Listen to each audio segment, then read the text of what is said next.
Have you ever wondered why your sales calls just don't convert as expected? And it might be because of this one critical mistake that you're making. Now, before we dive deep into the heart of successful off-market real estate company, make sure to hit that like button, subscribe for more insights, and let's take your sales level and leadership to the next level. Now, guys, today, what I want to walk you through is my 3-step sales process. This is what I've trained over 15 to 20 acquisition managers. I've trained a similar process, but a process to about 30 to 35 cold callers, about 15 to 20 lead managers and follow-up specialists. I've trained people even on the dispo side, finding buyers, how to talk to buyers, how to sell deals, creating a sales process around that. And I've done over $7.5 million in real estate wholesale fees. So this is kind of this process is something that I've taken from all the people that I've learned from, and then what's worked for me. And then I've kind of like blended it into something that really only it doesn't say only work for me. It works for a lot of the guys that I teach it to. It gets them to learn very, very quickly. And I've seen results, but again, I expect people to take that process and make it your own,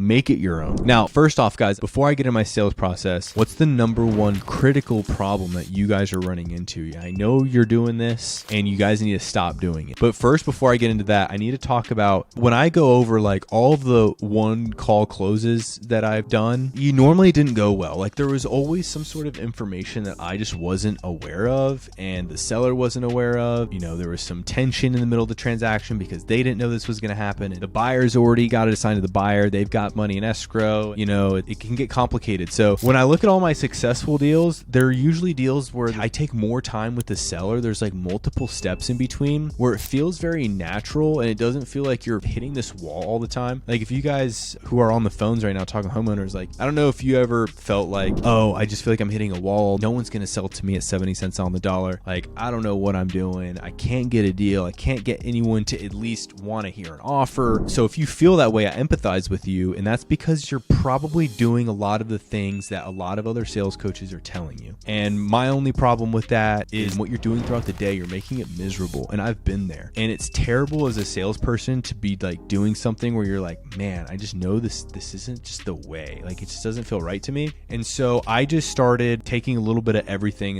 And that's my process. I like to have it the way that I've been told it makes people feel. So it's just more natural and not as so much, I'm hitting my head against the wall all the time.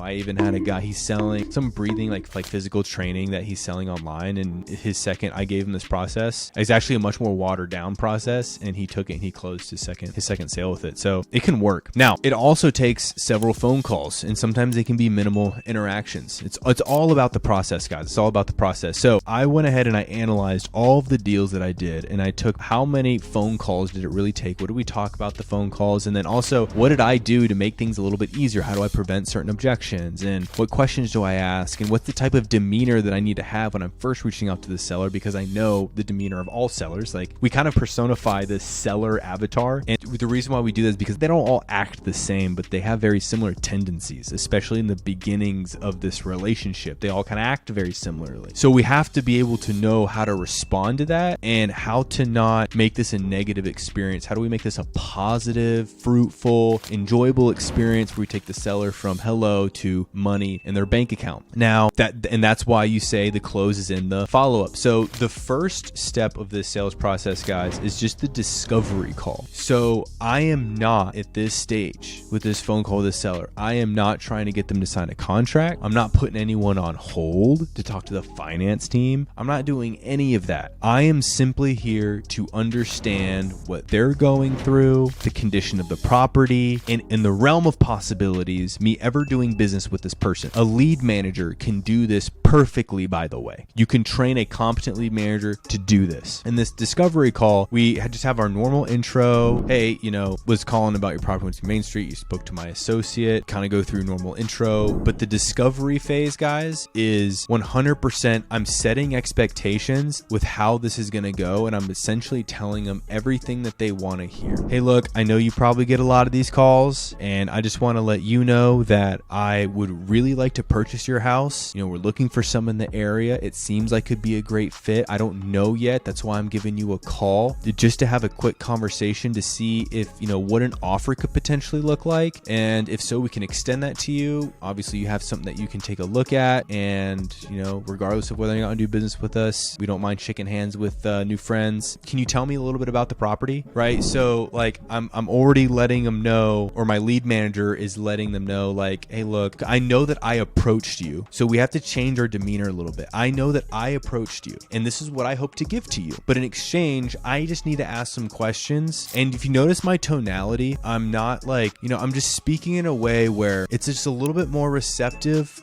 I kind of, sometimes I have a more of like a conversational tone. It's not like a straight monotone, like I'm reading from a script, right? It's like I'm thinking as I'm speaking. If you can do that, if you can sound like that, like you're thinking out loud, that's going to be much more over the phone. People are going to be more receptive to that. So I definitely let them know that I know that I approached you. Can I ask you some questions? Sure. Can you tell me a little bit about the property? We go through the condition. We're looking for anything that is alarming, anything at all. What condition do they think that it's in? We also want to find out, are there any other potential decision makers? Is there anyone else on title? Hey, I understand sometimes people tell me they're the only ones on title, but I know real estate can be a big transaction, and sometimes, I don't know, people, they have other team members that might be involved. I totally understand. Is there anyone else that should be a part of this conversation that isn't right now, right? So that's how I typically ask for decision makers. I'm also figuring out potentially why they're willing to look at an offer, but I want to really hold on to this until the very end. And I know a lot of people are going to disagree with me on it. They're going to say, well, I think you should ask why they're looking to sell from the start. Guys, it's very rare that an individual who got called out of the blue, out of nowhere, about someone buying their houses, they're suddenly going to fold out their cards and say, yeah, this is why I'm looking to sell. Even if you do the whole assumptive thing, it's like, I'm not a big fan. Oh, I see here you're looking to sell because you have a rental property and you're tired of being a landlord. Like, I can see how that's very helpful, and I've tried that, and I have gotten certain responses which tell me whether or not that is motivation or whatever. But typically when I label someone that early on in the conversation, it's risk of creating tension right away, because you're just labeling that person now. You haven't even had a conversation with them. They now feel they're being labeled, and it's like, oh, like, I don't know, like, why are you coming up at me like that?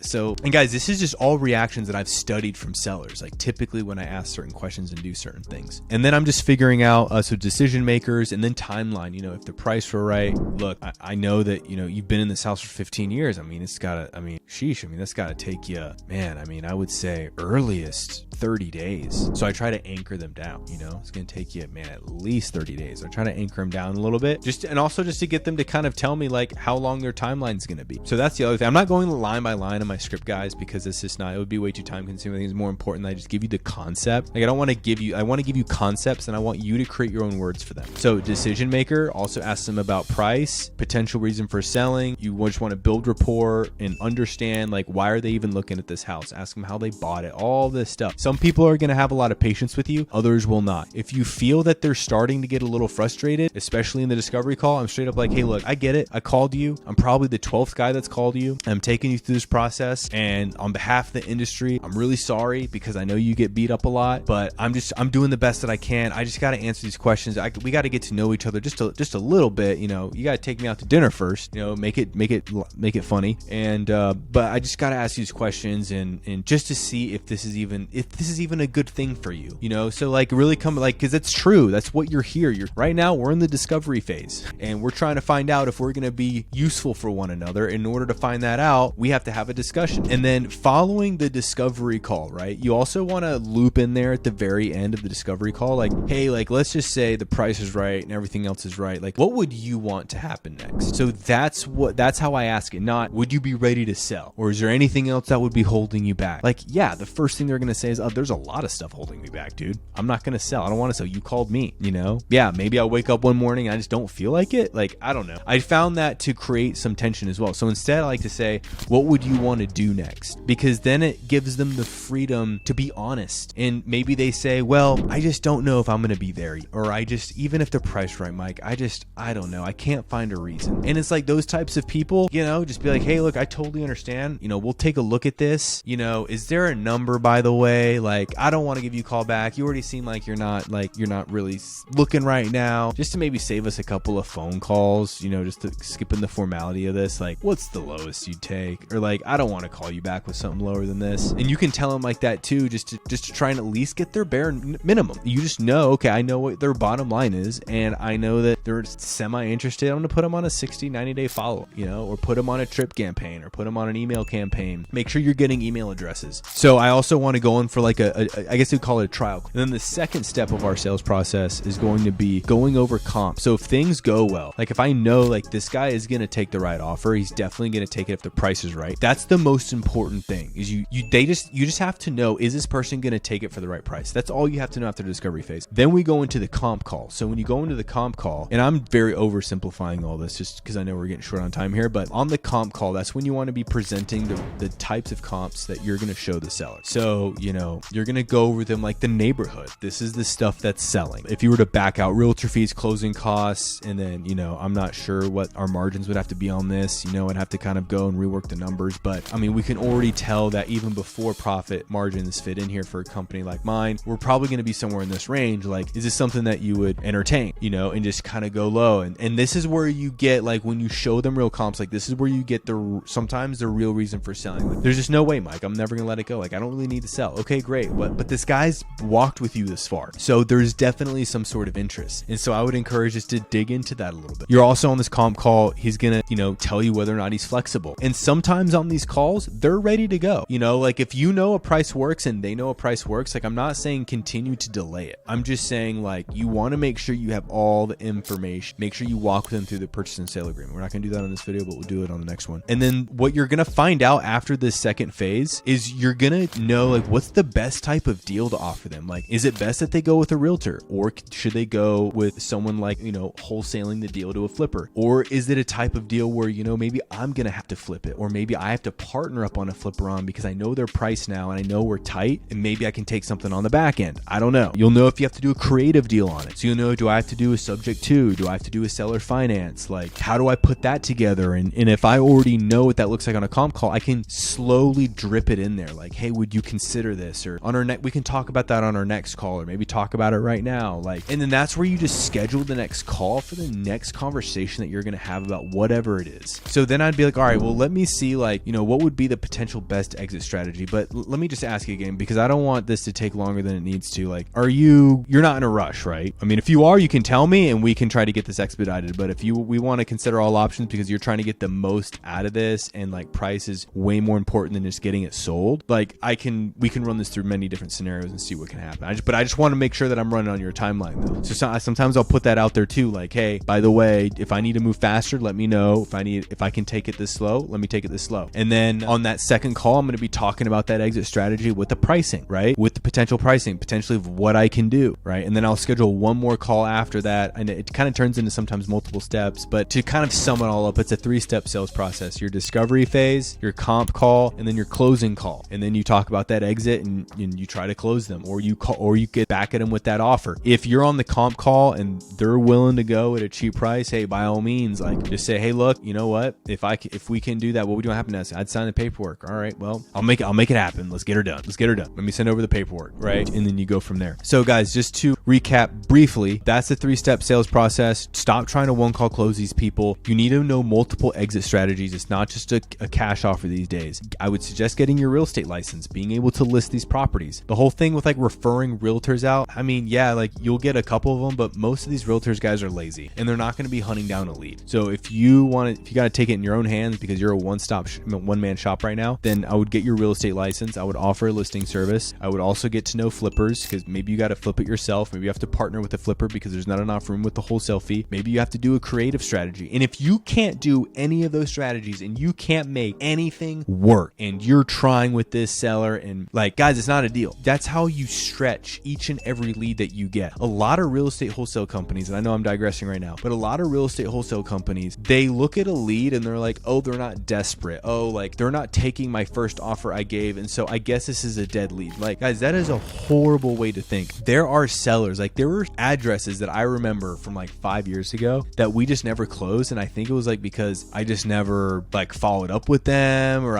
they got lost in my pipeline. And I'll remember and I'm like, I wonder if they sold. And what happened, like 2.5 years after I first spoke to them, they sold, you know? And it's like, man, like had I stayed on top of them and they sold at the price that we were talking about, you know, blew my mind. I'm like, oh gosh, like had I only just stayed on top of this person. And this is how you stay on top of your sellers. You're always having an intention for the next phone call unless they straight up are like, no, you know, and you'll know when you get, but if they don't fit any of these acquisition strategies, they're not sellers. So make sure when you pay for your leads, you're taking it to the max and you're stretching that opportunity out. That's how you close all of these other deals that you're missing out on, is you're getting lazy. Anyways, I digress. Thanks for watching, guys. It was good seeing you, and I will see you in the next video.